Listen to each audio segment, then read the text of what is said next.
The picture of Noah that doesn't look like Noah still just tickles me greatly. Yeah.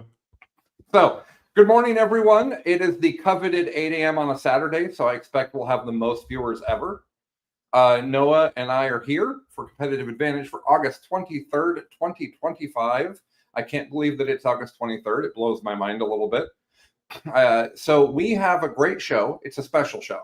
We're going to talk about the good, bad, and the ugly like we normally do. We're going to talk about Votan because that's certainly the new thing. Seth is here. Hi, Seth. And then we're also going to talk about the kind of general prepping for team tournaments. Champions Cup is coming. That's what it's called, right? Champions Cup? No, Challengers Cup. Champions Cup is the competing one from FLG after there is a split of people. Okay. So Challengers Cup is going to be in Utah in about a month. A little over, a couple days over a month, I think. No, today, right? The 23rd? Yeah, I think it's today is the month. So we're Noah had space on his team Aegis from his wonderful story that we've told the story about 100 times, so I'm not going to tell it now. And I am very proud that Noah is going to have me go with him. So very excited about that. I am always willing to drop everything to play in the team tournament. It's just, even if I didn't have the time, I want to go just to have just because I want another rep of an 8-man team tournament. Like, even if Noah's team wasn't incredible people that I'm excited to spend the weekend with, and it is, even without that, I'd be like, oh man, another chance at an 8-man team tournament rep is so valuable to me because that's really what I enjoy most about 40K. So thank you, Noah, for having space for me. You're welcome. Yeah. Doesn't Noah seem excited, everybody, this morning? Really, really just hyped up? I'm tired and my week has been long and I'm being a single dad because my wife is in Vegas with her second love, which is the Backstreet Boys. Oh, okay. For some reason, I thought it was a work trip, but no, maybe that is a work trip for her. I don't know. Backstreet's back all right, so that's good to know. Unexpected. We had a thing that was going to happen this week, like a party thing, and then I ended up having to work all week and be on call, so we canceled that. And then she had a last minute opportunity that showed up because my work abruptly died off on Friday. So things worked out. So I'm glad she got to get out and get some. That's great. The idea of flying to Vegas to see the Backstreet Boys is not appealing to me personally, but there are bands from that time period that I would probably travel to see. So I'm not going to judge. They're performing in the Sphere. Oh, and it's the anniversary of the Millennium Tour, which is their biggest, most like extravagant tour from their time before. So they've basically done that level of like extravagance and production, except now they're in like the biggest, most high def 360 thing of all time. And so apparently people are saying it's on par with the Eras Tour. Okay. Well, I enjoy that there's all these fancy cameras that are going to zoom in on these guys that are all older than us. It's true. Because I went to see Metallica and I watched the camera zoom in on those guys and be like, oh, wow, they're old. You know who I like? I like the Backstreet Boys, but you know who I like more than the Backstreet Boys? NSYNC? The New Kids on the Block. Oh, okay. The New Kids on the Block. All right. I've been on the New Kids on the Block cruise twice. It's fantastic. It's me, my wife, and a million 40-year-old women. That's hilarious. That's so great. They still just they still just get up there and sing and rock it out. And that's great. I want that for my 40K career. I want to be 60 and still. That first New Kids on the Block album is the first cassette tape I ever bought with my own money. So Okay. Mine was Now that we've talked about Backstreet Boys, maybe more than was on the agenda. Let's go and talk about we could talk about what we're both doing with 40K. Let me summarize. I moved, got divorced, and a bunch of other stuff. Noah's been single parenting, and his work's been crazy, and he's been doing everything else, and he's preparing for a team tournament. So that's what we're doing for 40K, is that we're both wildly busy. wildly busy. Wildly busy. So let's talk about the good, the bad, and the ugly of 40K. The good. Challengers. Team tournament coming. That's good. That's just good. I'll see your good. I'll see your good, and I will raise you Death Guard and Chaos Knights going up in points.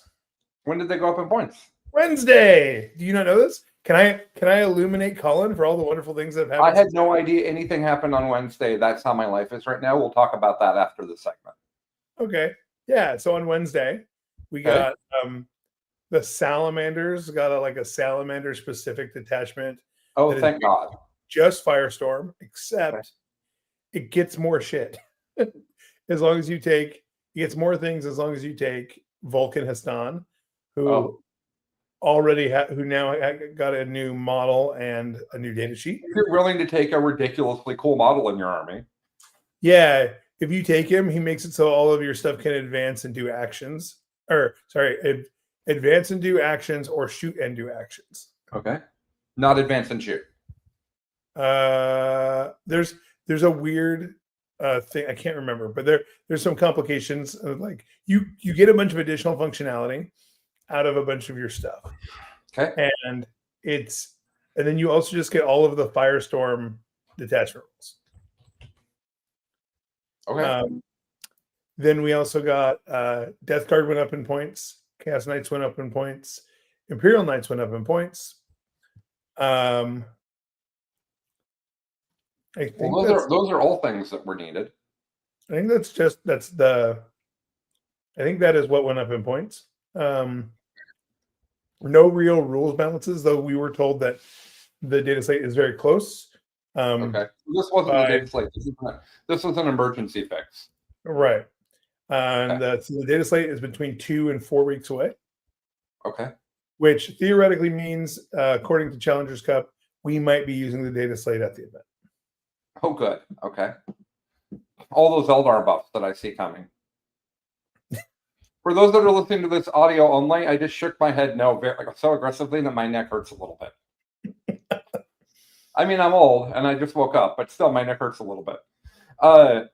Yeah, okay. That's great. I think I would put that in the great, the good, the bad, and the ugly. I'd put that in the great. And then the other one with Votan are here with new models, and they're cool. The models are really cool. Their models are cool. And I want to do a Votan segment, but let's do it a little bit later.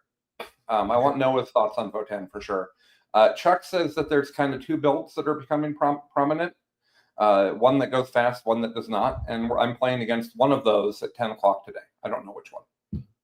Cool. So Eldar versus Votan is going to be really a good thing for me to see, because I think that the way I play Eldar for the last all of 10th edition, since 10.5, the entirety of the way I've played Eldar wrecks Votan.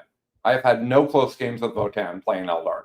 I have obliterated them in every game at tournament and against Chuck. Like, I think he had one where he beat me by a point on when I was learning an Eldar list, but like in general, I perceive that to be a unfair matchup for the Votan. And I know that the rules are quite different. So that's one of the things I'll be super interested to see as a learning opportunity for me. Yeah, the army plays not at all similar in any way, shape, or form. Yeah. So are we on to bad? Yeah. Bad. Death Guard did not get as much points hikes as they probably should have. Okay. Though they did get quite a lot. And then there probably was some missed opportunity. There were some things, I think, in Chaos Knights and Imperial Knights that could have gone up more, while other things went up less. Okay. They didn't really do anything granular. They didn't make healthy decisions about the specific units. They just were like, all big knights up 30 points. Most of the Knights lists went up about 150 points, Okay. which basically represents losing one Armiger resource. One less Elverin. Yeah. KR says bad. Canis only up 35 points. Yeah. I've heard that Canis is a fairly large jerk now. Is he went up the same amount basically as the other Questoris Knights, which he honestly, the other Questoris Knights could have gone up a little less, and he could have gone up more. He could have gone up 60 points, and he probably was still taking. Okay. Rude. I haven't actually played against new Knights. It's not new Knights, it's old Knights still. Oh, okay. We don't have the Codex yet? We do not. You've seen the Codex, though. We talked about the Codex, no? Chaos Knights Codex. Oh, right.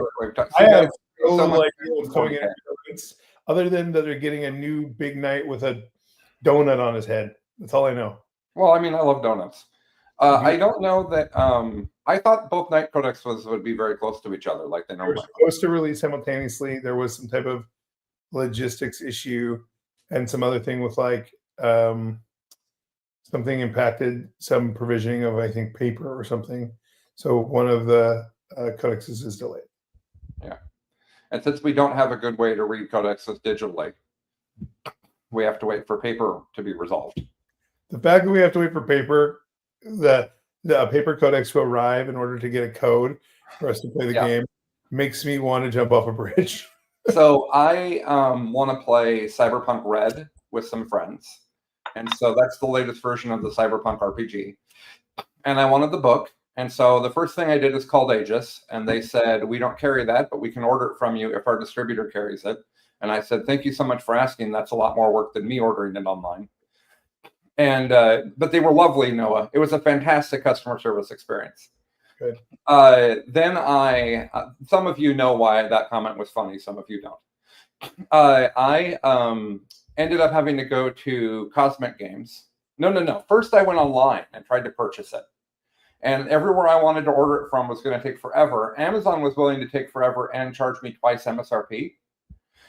So I didn't want to do any of that. And I went to this website that said, we'll give you a PDF version of this right now. It's official. Here's our agreement with the people that produce this, So I buy it for $25.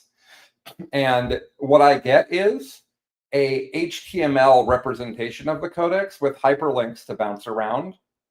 Our codex rulebook. It is literally impossible to learn the rules from this massively messed up website.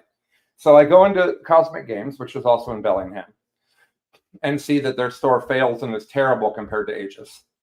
And I went over to the RPG stuff and I got the book.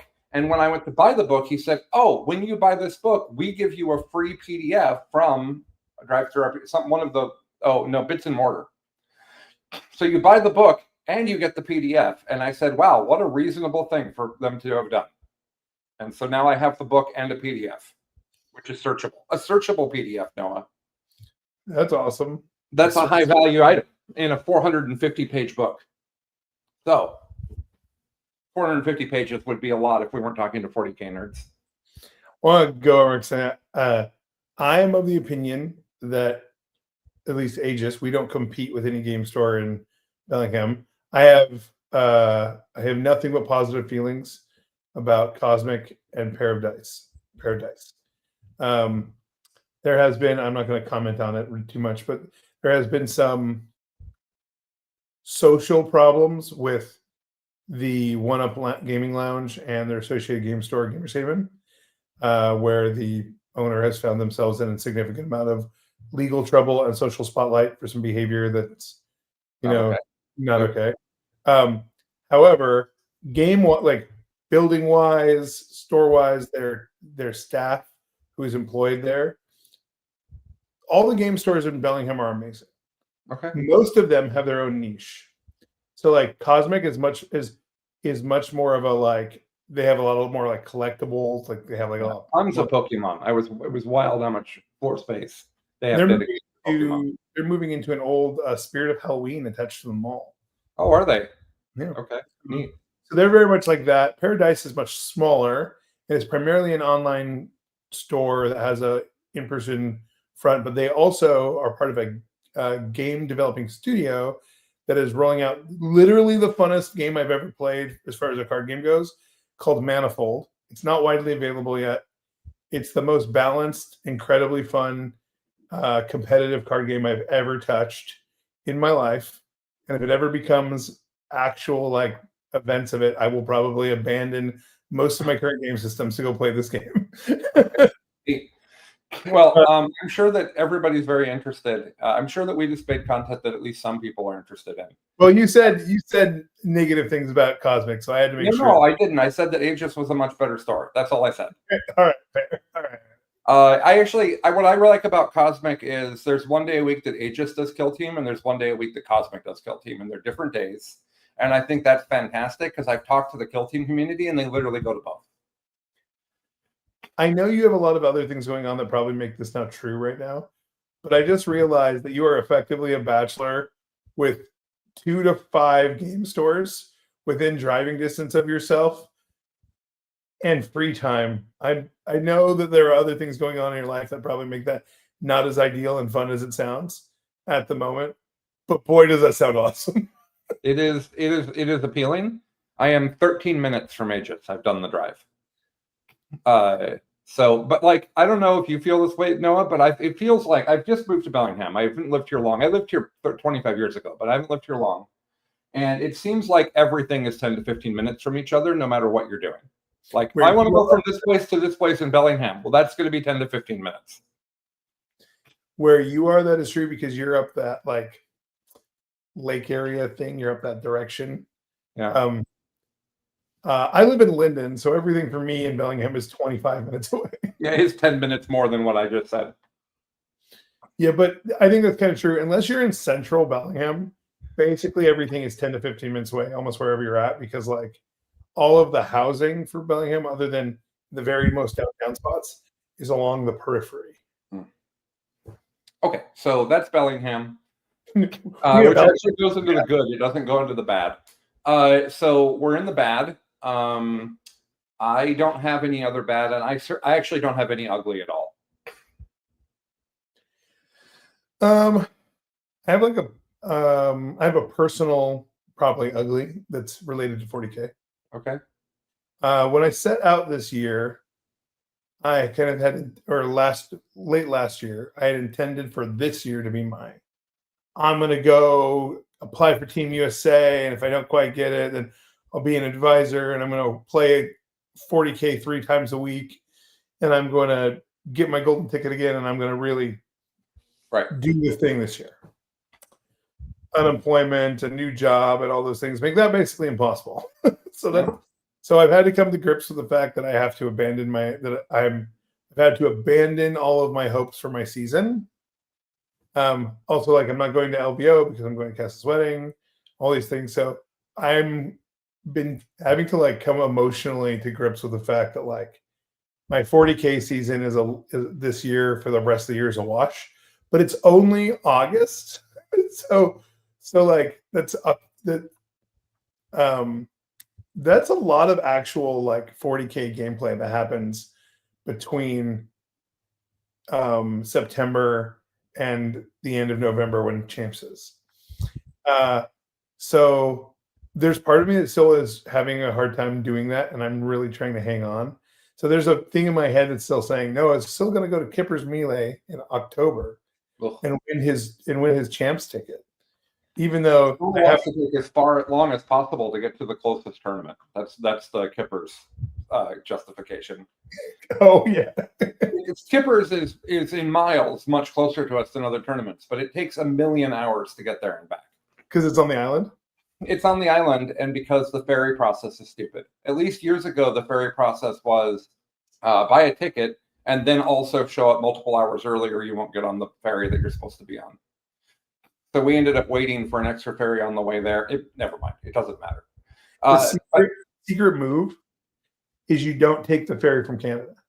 In Canada, you drive to Anacortes, and you take the ferry from Anacortes. Okay. And you do your customs on the boat terminal on the boat. Yeah. You take one ferry. You never get off the ferry. You go to the easiest, most chillest ferry terminal in the universe, which is Anacortes. and you never do anything other than with your one time on the fair. I have to move us on. We're talking so much about local I geography. know. So I have to move this on. Okay. Let's move from 40K into what's going on with Colin. Sure. So I promised that I would figure out what I wanted to do with Best in Tabletop. So I want to talk a little bit. This is going to be a very open and vulnerable Colin section because I've decided to just share what's going on. I've known for several years that my marriage wasn't going to work. So did Stephanie, but neither of us admitted that. During that several years of dysfunction in my home, I collapsed. I stopped being good at the things I was good at. I gained incredible executive dysfunction where building a 5-hour 40K project was easy, but filling out a form in the mail and mailing it was impossible. Grocery shopping was awful. Everything that I needed to do with the kids was a chore, even though I adore the kids. And I watched as my mental health collapsed. Started in COVID, got worse and worse and worse as I removed myself from the reality that I was based in. And what I mean by that is I'm an extrovert social person who needs a great deal of structure, organization, and reliable engagement with other nerds. And when I moved to Mount Vernon and COVID hit at the same time, I basically stopped seeing people regularly and I started working remotely 100% of the time, which sounds great, but it wasn't particularly good for me. And so I started developing really difficult problems of focus, which is tied to my ADHD, and my anxiety, which is tied to my ADHD. Everything's kind of tied to the ADHD. So I left work in November.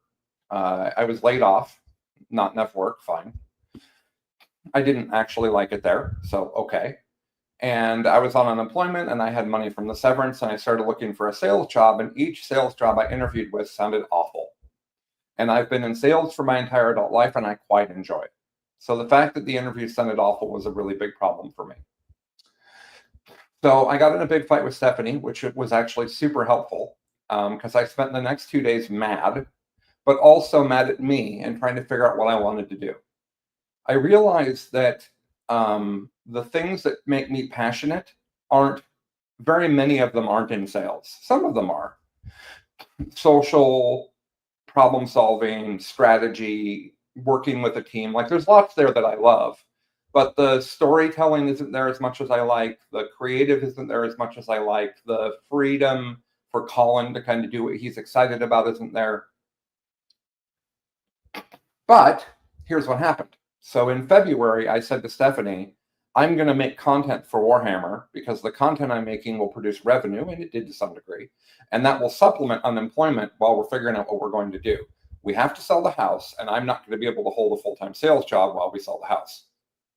Number of reasons why. We overbought. The house was super broken and needed an incredible amount of fix to get any sort of money out of it. The economy collapsed while I was selling it and caused a significant problem. We had developed hoarder status because of how much storage we had, and that was impossible to deal with. So I decided that I would make content, and I was really excited to make content, and I came up with a business model that I'm confident would work, and I started making shows, but I didn't intend to really hit the ground running until after I had moved. So I was mostly toying with things, doing different shows, trying different things, learning different ways to edit, and figuring out what I could do to make that work.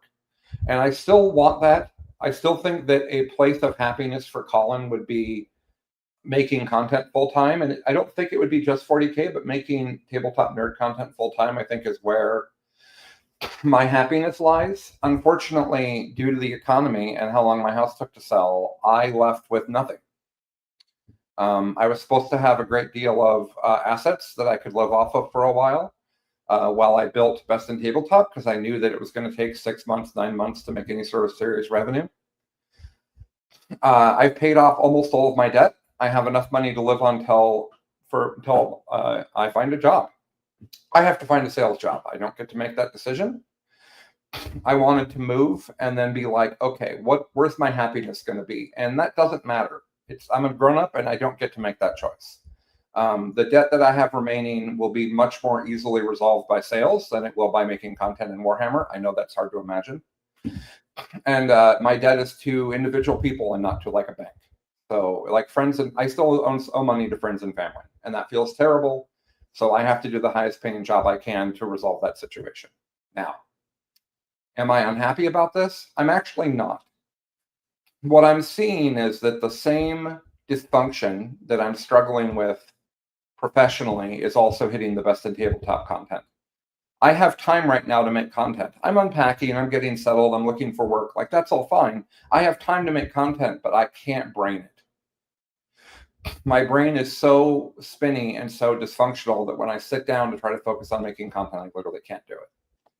So I'm in a really weird situation where I've just gone through the literal, and I'm prone to exaggeration. I've thought about this very carefully. I just went through the worst month of my life. Oppressive sadness, crying, broken body, way more money than I can afford on moving, much more trash in the house than we knew about, problems with the ex, problems with the kids, sickness. Like, it was awful. It was emotional. It was hard for Gus. It was just awful. And I'm really glad to be out the other side of it. Like Noah said, there's a lot of opportunity when you're a bachelor at 45 and you understand how to structure your time. So here's the ideal world. This is the ideal world, and then I'll tell you what the challenge is going to be for me. The ideal world is that I get a sales job that I'm very excited about, that I can rock really hard for about 2 to 3 years. That's the dream. Something that I'm excited about, that my brain wants. It needs my brain needs to want it so that I can focus on it and I can rock it. I will have time, no matter how you look at the math, to make best in tabletop content as well. I don't know how to do that myself without giving one of the things all of my attention and not any attention to the other thing. That's my challenge. That's caused me problems my entire adult life. I have to fix that no matter what I do. And I'm in therapy and I'm on drugs and I'm talking to friends, like I'm doing the work. But I have to fix Colin's ability to do multiple things in the relative same period of time and focus on all of them. And that's going to be really important to me. So what I have to figure out now is, so here's the idea. I sell for 2 or 3 years. I continue making content. And while continuing to make content, I stumble upon what I actually am going to do full-time content-wise. Really going to be hard for me. I don't know exactly how this is going to work, but I need to be honest that right now I'm just broken. And I'm struggling to put myself back together. So I'm expected to be in this mood. Like, people are like, "Oh, I'm so sorry you're having a hard time," and I'm like, it's kind of what has to happen. I spent 10 years living with who I thought was the love of my life and her 3 kids, and I became part of their lives. And now I miss my kids, and to some degree, I miss my ex, and I miss my wiener dogs more than I could. Oh my God, I have to stop talking about it immediately. I'm literally going to start crying talking about missing dogs. Colin. So now it's the dogs is the worst part. Like, I'm sorry to human beings that I can go see the kids. They can meet me places. If I want to see the dogs, I have to go to my ex's house and hang out. So, okay, so that's what's going on. Here are the decisions that I have made. I am going to keep doing the show with Noah. It might have to move based on my new schedule. This attaches me to competitive 40K in a way that's really important for me. And I have to play competitive 40K in order to get back to who Colin is. So, and right now that's got no attention, but I've set up TTS games for the next several days because that's how my brain works. I'm going to go play a game. It's going to be fun with a friend, and my brain's going to immediately start making lists and messaging people about the changes in the game, and it's going to spin it up. So I'm going to play some games. I'm going to keep doing the show with Noah. I'm not sure which of the heavily edited shows I'm going to do. I have stuff filmed for the lore crash course. I have stuff filmed for the game show. I don't think the game show is filmed the way it actually should be, but I still might use it. So, like, if I can calm my brain, I have plenty of time to release this stuff and make more of it while I'm looking for work. So we'll see how that goes. I am going to do one other thing that's the most important thing to me right now. I want my brain to be able to wander hobby-wise. So my kid and some of my friends want to do a tabletop RPG session. I haven't done one of those in decades. I think that would be wildly healthy for me. So we decided to use Cyberpunk.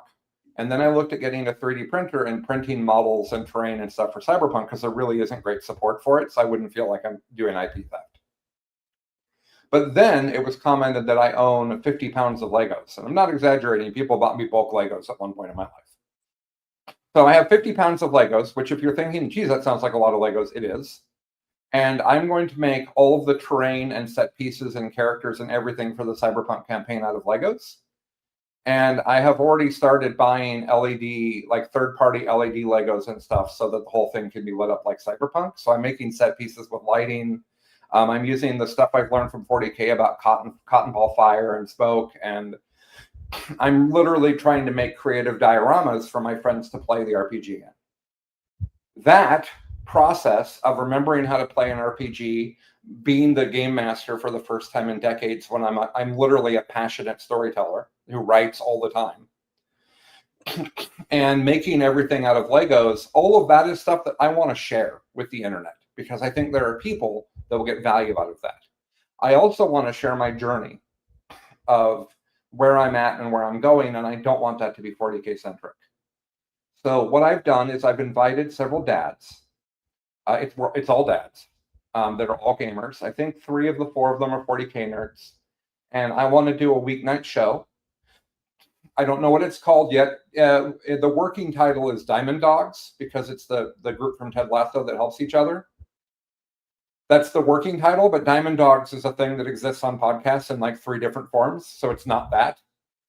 But the idea is that there are 4 dads and they talk about what's going on in their worlds for gaming and how they handle it with children and how they get their children into it and how they balance their lives and how they, all of that. And what they're doing hobby-wise. One of my friends is constantly running RPGs online. There's lots to talk about there. So I want to talk about nerd stuff, and I want it to be able to wander. If I want to play Kill Team for a couple months, I want to be able to talk about the act of going into a new hobby and learning a new game without it having to be 40K content.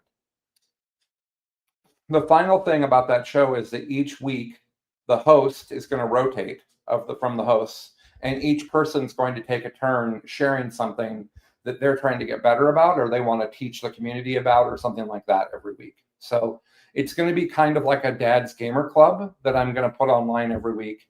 I want Noah in it, but Noah is not allowed to agree to anything further. So just so everybody's clear, Noah would be amazing on the show. He would be perfect. But Noah is not allowed to. I asked Noah to play in the Cyberpunk campaign, and he said every other week, and I'm like, I don't know how that works. I think you're asking to run an Arkham Horror campaign. I was going to, but I looked at the rules of both, and I talked to my friends, and they were more excited about Cyberpunk. Oh, I could probably play in a game more often than I could run one because the running one requires stuff. No, I'm going to run it. I could also run an Arkham Horror one, but I'm going to start with Cyberpunk. I read the rules, and it's like 450 pages of generic RPG. Like the rule set's fine, but there's nothing complicated in the whole rule set, and I'm kind of excited about that. After not playing for I played a lot of Rifts and a lot of Palladium and like a lot of stuff. This game called Chivalry and Sorcery that had the most complicated initiative system you can imagine, where you're the game master and there's like 7 goblins and your mind is melting trying to manage them all. So I've done a lot of RPGs. So that's what's going on. I don't know when that show will start, but that show is a thing I'm going to do for my own personal health. That show is Better Human, Better Gamer reformatted. I don't want a show where I have to be serious every week about my feelings. So we're going to make it more playful, and we will have the vulnerability and the feelings talk. But sometimes I just want to talk about how you run an RPG for your friends. I think that's really interesting content for a lot of nerds. Okay, that's what's going on with Colin. I appreciate everybody's support. Over the next few weeks, I will be figuring all of this out. And I will be changing the name of the network. I've said that for a month, but now I'm literally deciding what the network looks like going forward, and that's the perfect time to rename it. I don't want to just make 40K content, and Best in Tabletop sounds so damn arrogant. So I want to change the name, and I'm still going to. KR says, divorce and moving are both super stressful, plus job, etc. is a lot. I've done the first 2 twice, other than Army stuff and cancer, had twice. Definitely highest stress stuff I've encountered. Do you think he had the Army twice or cancer twice? I'm sorry, KR. I'm just making jokes. KR, thank you so much for sharing that. That was very, very kind.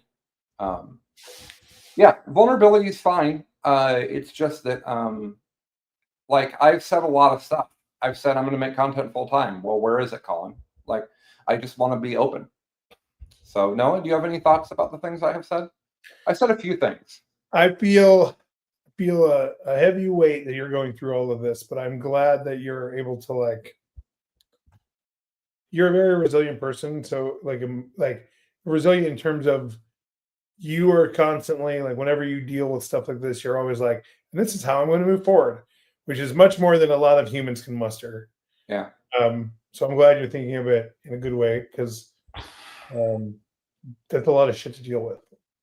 Yes, yes, it is. And what's interesting is I'm trying really hard to focus on the small wins or the big wins. One of the things is that I had to move into a place that doesn't have a yard. I have a 130-pound lab. So I now walk my dog 3-4 times a day. That could not possibly be better for me. Get me outside, get me moving around, make me break from hyperfixation, get exercise, bond with the dog. Like, it's sunny outside a lot lately and there's neighbors to talk to. Like, that's all perfect for me. So I'm doing that. Gus and I are doing it. In fact, you can see that I'm doing a great job, because look at how crashed out Gus is. See, I'm doing a great job. He's tired like all the time now. He loves car rides. He's done so many car rides. So the relationship with my dog has been really special. I think that Gus is happier here because he's getting so much more attention, which is funny to think about because the kids aren't here.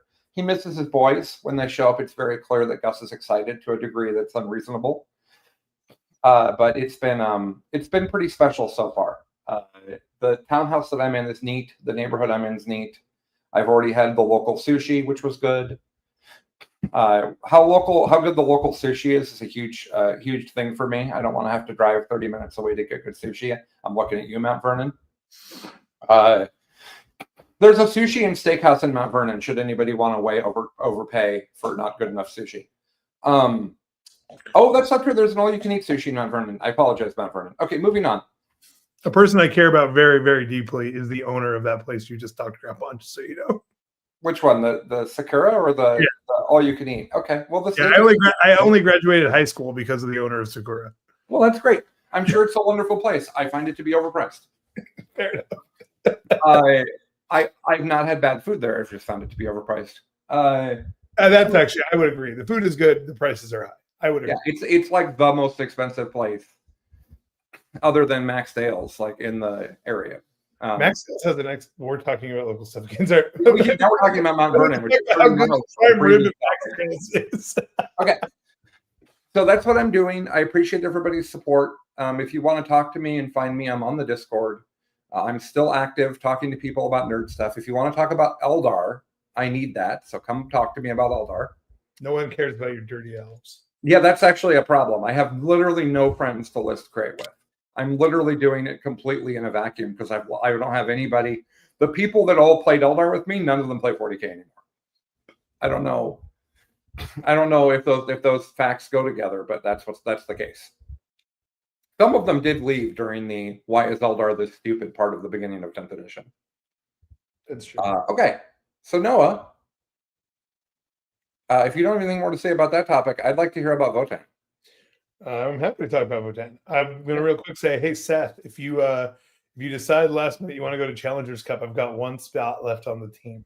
Oh, I would happily accept Mr. Seth into the warm size poll for sure. We tried to put both Danny and Chuck in that slot, Seth, if you're wondering if that slot's big enough. Okay, so Votan. Could I just say that the Danny experience was amazing? I messaged Danny and asked him, I said, hey, Danny, I know how busy you are, and I know that there's a 5% chance you say yes to this, but I'm going to wing it and give it a go. And I invited him, and he responded with questions. How are people getting there? What army would I have to play? And I thought, oh my God, he's asking follow-up questions. And then 2 hours later, he messages and says, my wife reminds me that I'm in Tennessee for a wedding that weekend. And I think that's like the funniest thing to be reminded of. Because when you live in Alaska, like, you're going to a very hot place in the middle of September, in late September. Okay, go ahead. Votan. So the old Votan. They are so previously Votan played a very stable, uninteresting game, right? They had some scout elements that got out early, did things, and had uppy downy capabilities, and then they had these big land forts that trundled into place, mostly sat there and shot you. And then when you got close enough and started to interrupt their game, they would deploy out of their Sagittars, the little ones, they would deploy little like Zerker squads and stuff to go mess you up. And generally, they just wanted to like take over a wedge of the table Yeah. and exist. Against a lot of armies in 40K, that's fine. The problem is as soon as you move into a place where like your opponent is essentially has an incredible control over the movement phase. So some of the faster chaos armies, Eldar, you start to realize that like you are playing a game that is essentially reactive. It's like the old school Tau. Yeah, Inari just wrecked them, just completely obliterated them. It's an entirely too reactive playstyle outside of teams, right? Yeah. In teams, you can be like, cool, you just want to sit here, do this thing, score your primary, score your secondary, and keep the score close and control what your pairings are. I think Votan is an excellent defender, like a second defender. Votan's great. Now, new Votan is entirely different in every way, shape, or form. The biggest thing that changed is their detachment rule completely warps, or not the detachment rule, their army rule completely warps how Votan are played. Previously, army rule was I pick a bunch of units and I get tokens on those, and those tokens let me hit them better or wound them better. And then as they kill my stuff, they piss me off. So I don't like them as much. So we put more tokens on them to make us hit other units and kill other units better. That was effectively what it was. Now they've changed from like the grudge theme to a theme of, which is what they've developed in the lore is Oh, did we lose Noah or did we lose me? cut out for a second. I seem fine, but you're having problems. Oh, I think we're both fine now. I see you moving in real time. Hello? We're back? Hi. Yeah, I was here the whole time. Sorry. You look like you were passed out in like a frozen state. So they've I will transitioned never to be pass more out when about talking about dwarves. I love dwarves. basically like acquisition and retention. So like the lore aspect of Votan is they're supposed to be like greedy. They go and they take over resources of planets and places, and they mine. They stake their claims. They take control of areas, and that's how they sustain their culture. Right. That now is reflected in the gameplay, which is cool. So you have this thing called yield points, which is a fluctuating scale of points that you have accrued. And while those points are less 7 or less than 7, your rule lets you reroll charges and get advance rolls and get +1 to hit against things that are on objectives. Oh, I hate that rule. Then when you get above, when you get to 7 or above, you are -1 to wound as long as you are on an objective from things that are stronger than you, and you are +1 to hit against anything else as long as you are on an objective. Okay. So it's got this cool modal system. Now there's a bunch of things that let you spend yield points throughout the game to control the size, how much yield points you have. And so some detachments and armies want to be in the charging one and being more aggressive, and some want to be in the I'm sitting here defending, and at different points you might want to be in different modes. So you have the ability to actually like spend off of your yield points and change your mode back to the aggressive mode, or maybe score a bunch of yield points and go into the defensive mode.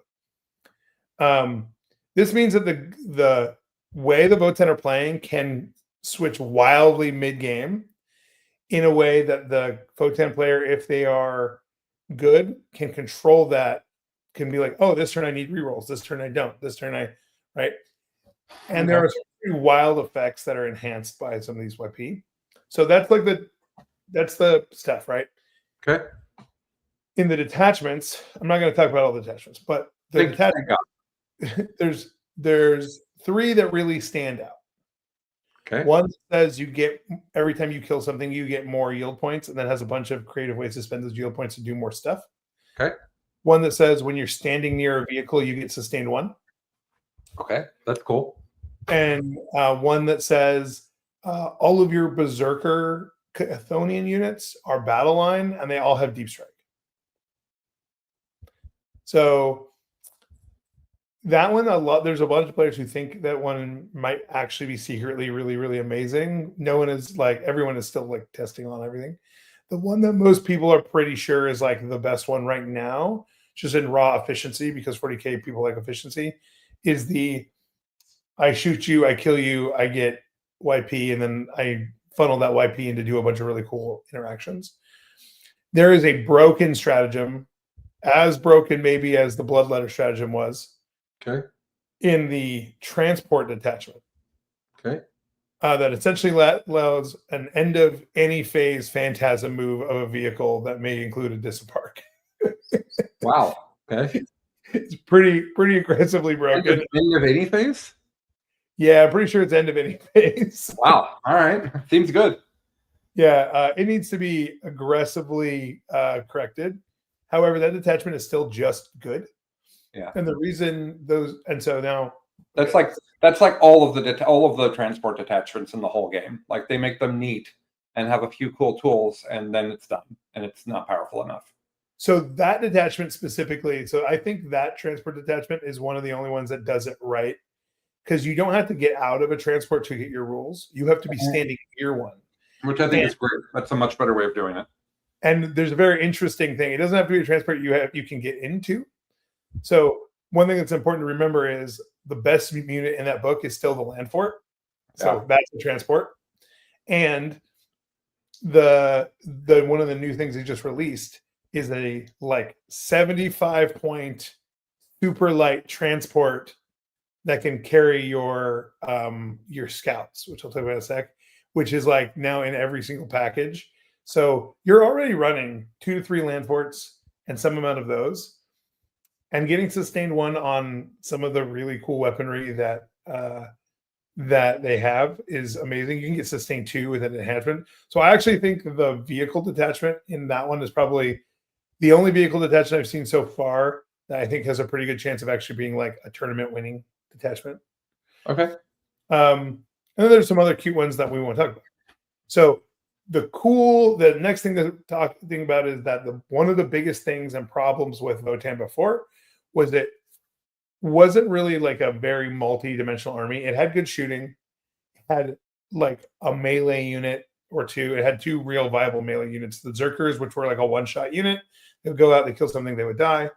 And then the Terminators, who were fine, okay, pretty good shooting, okay melee, but nothing really super crazy right home about. They were good holding peace.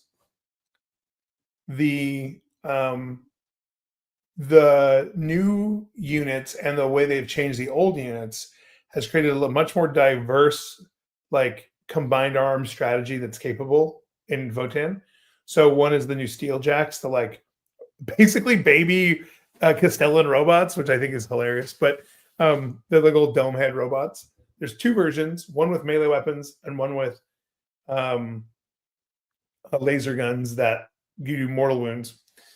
The laser guns ones are fine. They're a high volume, 6 shots apiece, devs, AP1, strength 6, 1 damage. They do dev wounds. They're fine. They're just fine. The unit that I was not expecting to be so good is the melee Steeljacks. They can take a sword or a power fist. When they take a sword, they get 6 attacks at strength 6, AP2, damage 1, sustained. And when you have 6 of them for 180 points, 160 points, something like that, for 36 attacks on a 3 wound, 2 up armor save unit, that can really just trash things, and that they've changed the transport capacity of the big transports, the land forts. Oh, okay. That they can fit in there. You now have a really diverse palette of both really strong shooting units and really good melee units that are different kinds of melee units, glass cannons, durable holding units, etc. I'll stop here in just 1 second. All I'll say is the problem is the internal balance in this codex is amazing. Art of War did their I saw that. Only 3 things were like, do not take this. Yeah, and everything else was from solid to amazing. Like nothing else was bad. So the problem is the points do not allow the points allow for a lot of different units, but there are not enough points in an army to take all the things you want. And every time you take a list, you look around and see all the things that you have missed. And so there's a lot of list ADHD going on right now for people to figure out what works. Well, that was AdMech for a long time, right? Yeah. For a long time, AdMech was a really good army, but it had to build for the things it wanted to deal with because it had you articulated this better than I ever did, Noah. It had like 7 different tools in its tool bag, but it could only take 3 of them. And so if you needed a Phillips screwdriver and it wasn't one of the 3 tools you picked, you were screwed. That was AdMech for a long time. So like you'd see team tournament AdMech lists that were like designed and built within an inch of their lives, and no other AdMech is what would happen. I think it's a little different in this. Like, so you'll have your shooting and melee weapons when melee to like solve problems. Mm-hmm. Okay, so like one thing that's good in 40K is both movement, and the other thing that's good in 40K is scoring secondaries and having things that effectively score secondaries. Right. They have a lot of those that also have other benefits. So you're like, do I take 3x3 of the bikes who have a good shooting volume and uppy downy and scout, or do I take 2 of the new defenders and 2 squads of Jaegers that then combat squad my Jaegers and give me 6 scoring units that have reactive moves? You can't take it all. Right. And some of them are better into other things. Yeah. Well, I love it. Everyone is kind of starting with 2 to 3 land forts, which eats up a lot of points in the list, though. That's another problem. Well, there's no way Chuck's going to have 3. I just know Chuck too well for that. He'll have 2. I only have 2, and I'm probably not going to build a 3rd one. Yeah. So, okay, great. That's the show. We did the hour. We talked about the stuff. We talked about the things. Colin was very vulnerable and wonderful. Colin was very vulnerable, but I feel fine. I don't regret any of that. Yeah. So we'll be back on Wednesday. I think we should go back to doing Wednesdays, partially because it's really fun when the game changes. The more like right before we go live.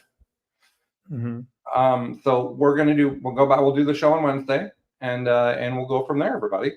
So thank you for being with me on this incredibly complicated journey, and the support that you guys have provided has been stellar and very helpful. Noah, thank you for being an awesome human, and also I thought your summary of Votan was very helpful. Thank you. We'll be back soon, everybody. I hope that you have, may your dice roll 6s and all those things. He's Noah Bedome, and I'm Colin, because someone has to be. And this is Competitive Advantage. Bye, everybody. This was Competitive Advantage is the actual conjugation. Bye, everybody.